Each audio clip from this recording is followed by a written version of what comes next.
Thank you, folks. Folks, please welcome. You'll recognize him from the film. President of the Claims Conference, Gideon Taylor. Gideon, thank you so much. And please welcome the Assistant Executive Vice President, Karen Heilig. Thank you so much for being here. Most proudly a member of the JCC. Yes. Just keeping things in proportion here. Thank you both so much. Thank you for sharing this film with our community. I want to start off with just a few questions, and then we'll open it to the audience for more. But I'm watching this now a third time, I think, and it's, more and more questions come up. So I want to start with why did you decide to why was it important to make this film, and why now?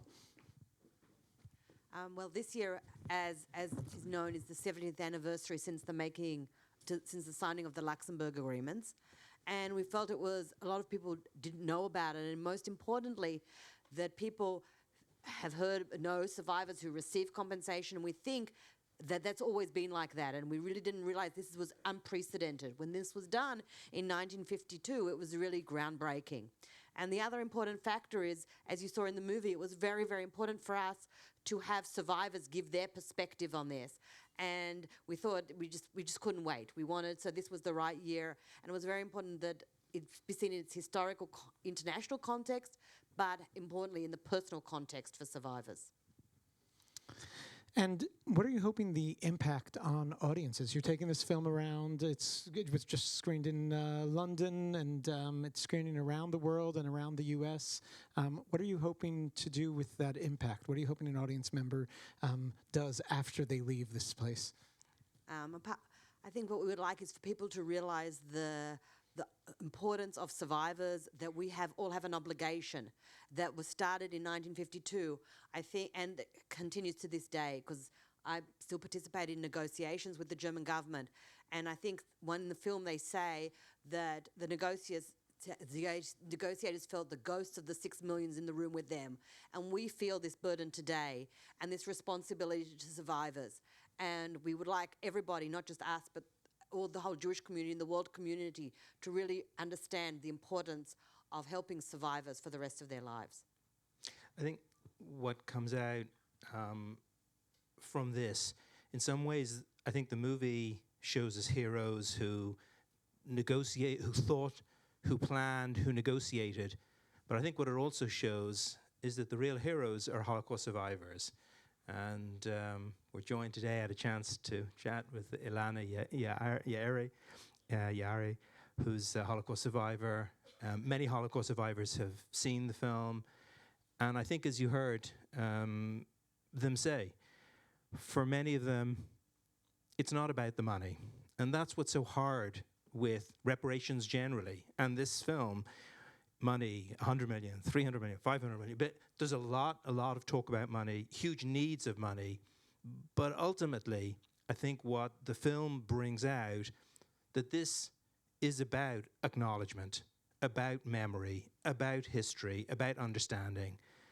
And for the question, to come back to your question of why now, I think we face a challenge now where a younger generation grows up and doesn't know about the Holocaust, doesn't know about the war, doesn't know about what happened, and a generation for whom Auschwitz is not even part of their consciousness. And recent surveys have shown that.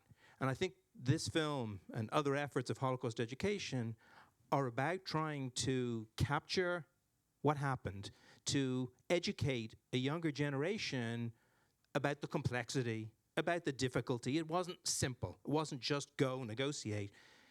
And to help people learn from it. And we hope that people will draw from this lessons, not just to know what happened there, but to understand what mass wrongs can look like, what doing and trying to address wrongs can look like, and what memory and history and understanding history can look like. And I love it that one of the last cards of the film is talking about how Germany not only gave back money, but actually the educational program that they've instituted as a kind of, another form of recognition of the blame. There's talk there about it being impossible to forgive. Do you think Do you think after all of this, there's room for forgiveness? How does that work here? I think that's a question for Holocaust survivors. And I think Holocaust survivors look at that question very differently. Every Holocaust survivor looks at the issue of reparations very differently themselves and over time. And I think what the film also brought out very effectively was how the way people looked at this issue in the 1950s is different to how people looked at it in the 70s and in the 90s and today. And I think for every Holocaust survivor looks in a different way at Germany and the responsibility of Germany. And the line that you heard in the film a lot is there may not be collective guilt, but there can be collective responsibility. So one of the things that the Claims Conference does is help support a lot of filmmaking. I hear mostly about the films that are being made. I don't know about anything else. Why is that a focus of the Claims Conference, if I can ask? I think one of the reasons is that to get to a younger audience so that film is a very, very effective means. And one of our priorities, of course, is Holocaust education. And we are constantly looking for ways and mediums to reach young people especially, and it's so effective. And even today we are looking at films, but we're also looking at social medias and TikToks and other things to really reach young people, because I think we all know that textbooks and the traditional sources are just not as effective. I don't know, what do you want to add? Right. Look, the Claims Conference originally started in Holocaust education through museums. Yad Vashem, many of you, I'm sure, being in Yad Vashem, the new building in Yad Vashem, we call the new building, the building of Yad Vashem 20 years ago was built, a third of it was paid for with reparations money from the Claims Conference. The Claims Conference invested a lot in research and documentation, very important. But as it became clear as years went on that as younger generations came, that the techniques and tools that worked once don't necessarily work anymore. And that's why it was a big step for the Claims Conference to go into film. For years, the Claims Conference didn't. We used to say, will the film get made? Will it happen? What will it happen in? How do you measure the impact? It's not like a museum. Then there was a decision to move into films, and a number of films, as you've seen and shown here, and have been enormously successful. And as Karen said, now I think for us the next step is social media. Because if we don't meet young people where they are, rather than we think they should be or might have been or where we were, we won't connect with them. So for the first time in the last year, the Claims Conference started investing in social media around Holocaust education. A young influencer, a granddaughter of someone who was in the Warsaw Ghetto, went to Warsaw with our support and made a series of Instagram posts around Holocaust education about the story of her grandmother. Not something we'd ever done before. The first episode had 1 million views. Is that the way or the only way? No, but film, social media, other forms, we, I think, as a society, need to educate a younger generation in ways that will have an impact. And that's, I think, a struggle for all of us, not just for the Claims Conference, but for all of us. Fabulous. I'm going to ask one more question, then we'll open it to questions from the audience. I have many more to ask, but I want to talk for a moment about reparations, and that's a word that we hear a lot in our society today, not just in reference to Germany, and it's really a two-part question of first of all, how has that impacted other countries? How have these negotiations impacted? This was the first. How has that impacted other situations around the world?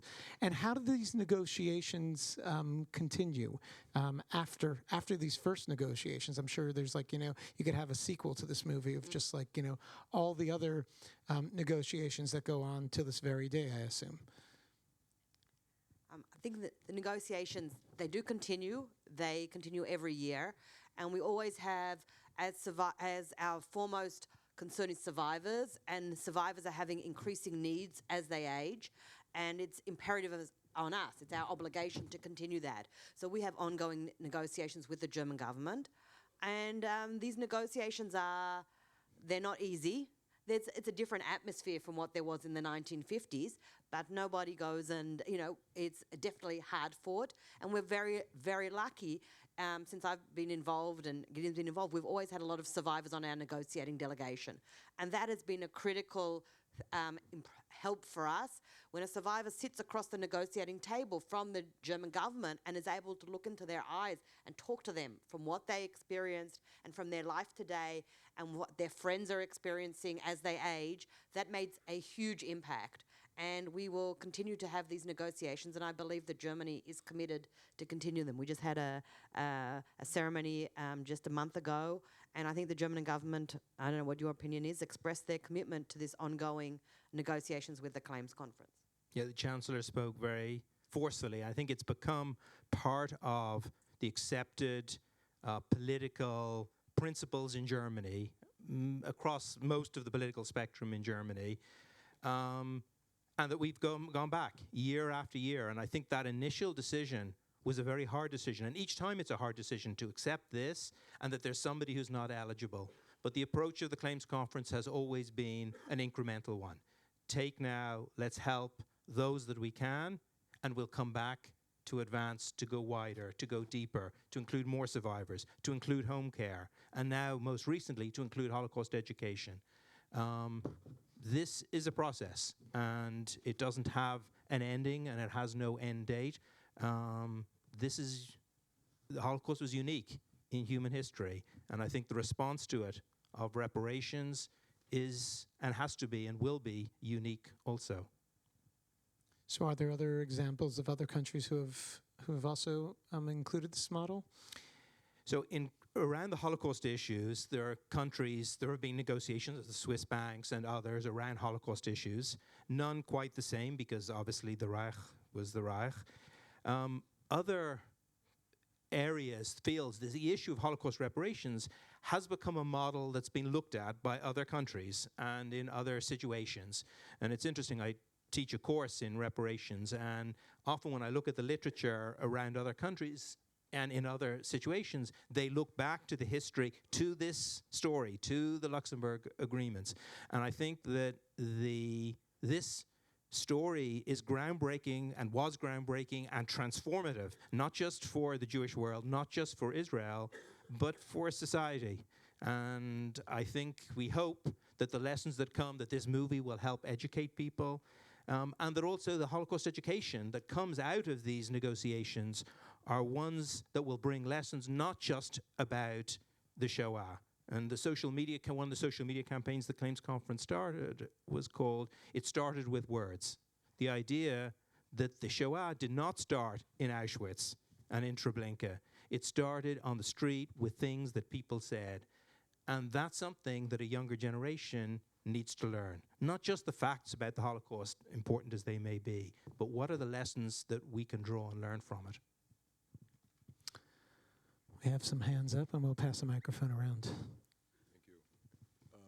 you. Hello? Yeah. I'm Jerome Chanis.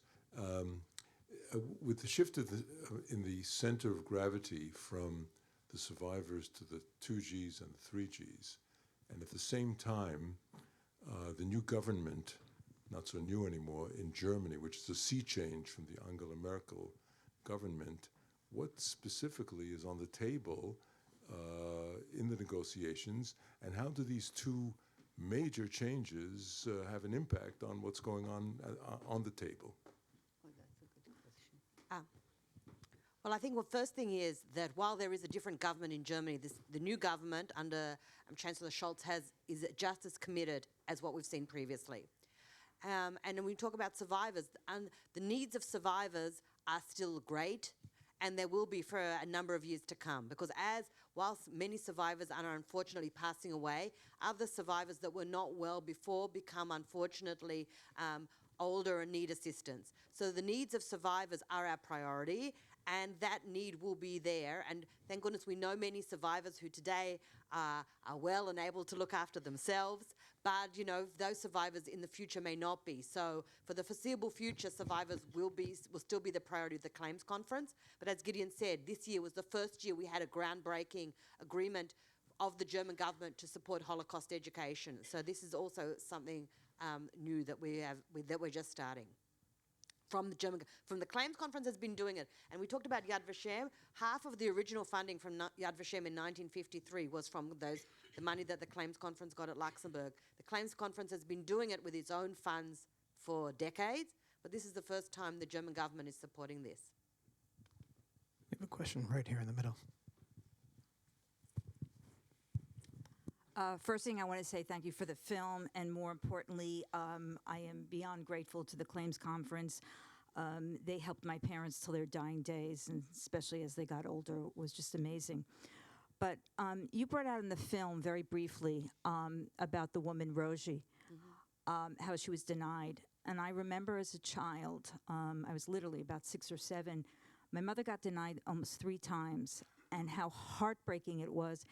And I believe, if I recall correctly, one of the requirements is she had to go to a German doctor who totally didn't believe her. And now watching this, it brought back the memory. Why did they humiliate them in such a manner and make it further, they had to fight so hard for it?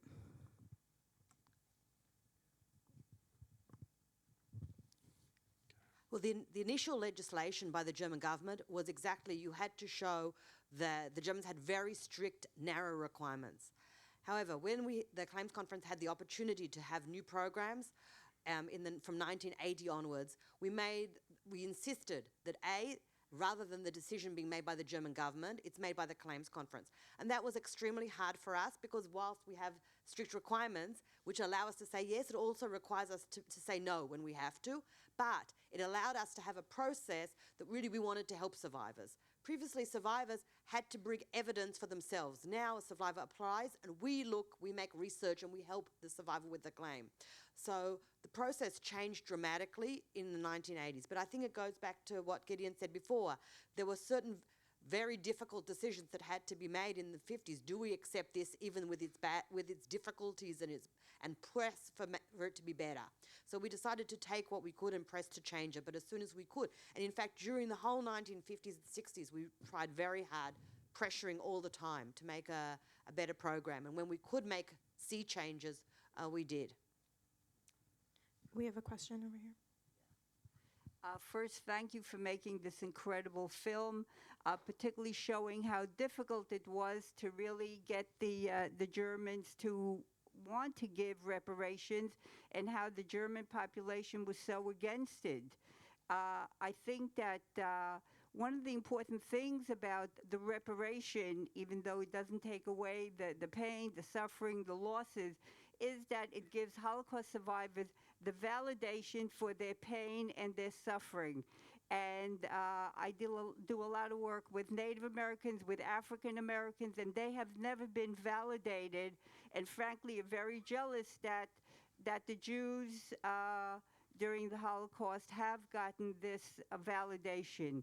And I think that the films that you're making are also a way for the validation for Holocaust survivors to again feel that the rest of the world is validating their pain and their suffering. And I agree with the woman who spoke earlier about the fact that the initial reparation system was continued to persecute the Jews in the way that they gave reparations. So I'm very glad that we now have another system. And they also left out many of the survivors in terms of only having Holocaust survivors who were in ghettos or concentration camps for 18 years. And I think that we can't have a hierarchy of suffering. I'll give it to a question right here. After the war, Germany was decimated. Where did the funds come from initially in the 50s? They didn't pay money. They had factories that produced goods, and the goods that they gave to Israel, that they sent to Israel. There was actually an Israel purchasing mission. The Israeli government had a small office in Cologne that went to different factories, and we said, we need these motors and these trains, and they built ships that were sent to Israel. So the funds were provided to Israel in goods and services, trains, ships, all sorts of things.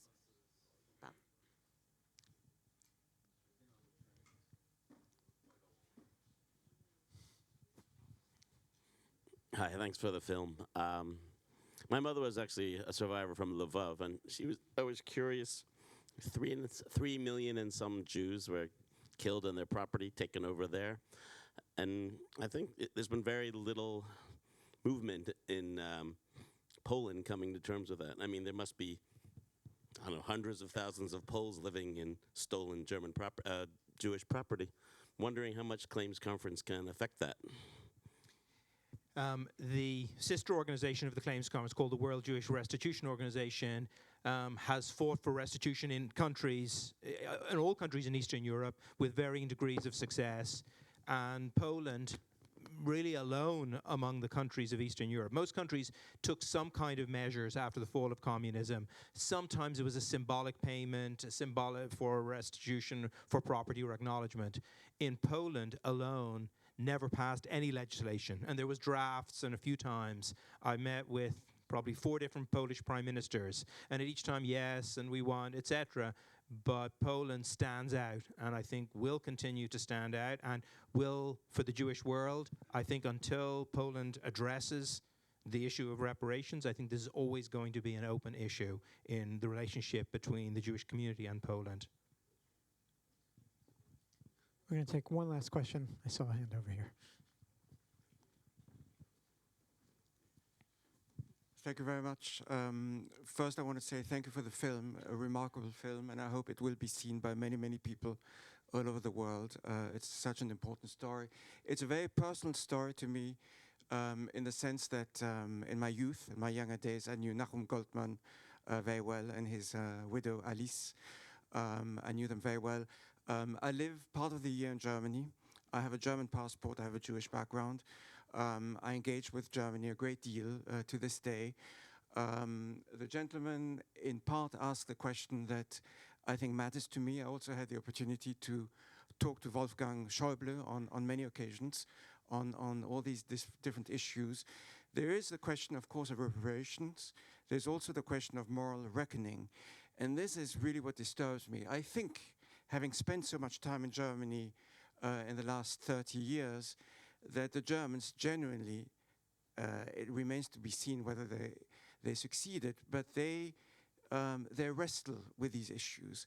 They address these issues on a daily basis. There are debates, not always satisfactory to my mind, but these things happen on a daily basis. And Germany has really grappled with these momentous issues. However, as soon as we step out of Germany, whether we go to Poland, as the gentleman just mentioned, when we go to Austria, when we go to what used to be Czechoslovakia, there is very, very little that's being acknowledged. And I think that is, from a moral point of view, I also recently met with Sebastian Kurz, the former Chancellor of Austria, and there is very, very little from my perspective that is being done. I'm not talking about reparations, which of course should also be part of the debate, but in terms of the moral responsibility of those people who were allied and complicit with the Hitler regime. Thank you very much. Sometimes our questions are not really in the form of a question, but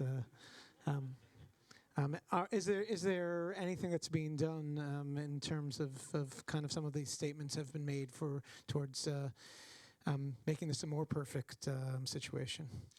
So, I mean, I think, look, the voices you heard around this room are the voices of the Jewish world and the wider world and the challenges. And it is complicated. And I think the gentleman's right. I think in many countries, the issue of reckoning has not been done in a way that we feel has fulfilled the responsibilities. I think this all comes down to carrying forward from what we as a society and as a community and as an organization have done for Holocaust survivors to what we do for the next generation, including in those countries, in those places, not just young Jews, but young Czechs, young Austrians, young Americans, young Israelis. And I think it's an obligation, not only on the Claims Conference, but on all of us to make sure that we as a society are helping a younger generation understand what happened and hopefully maybe take steps and look at this perhaps even differently than their parents and their grandparents' generation. I want to thank you both so much.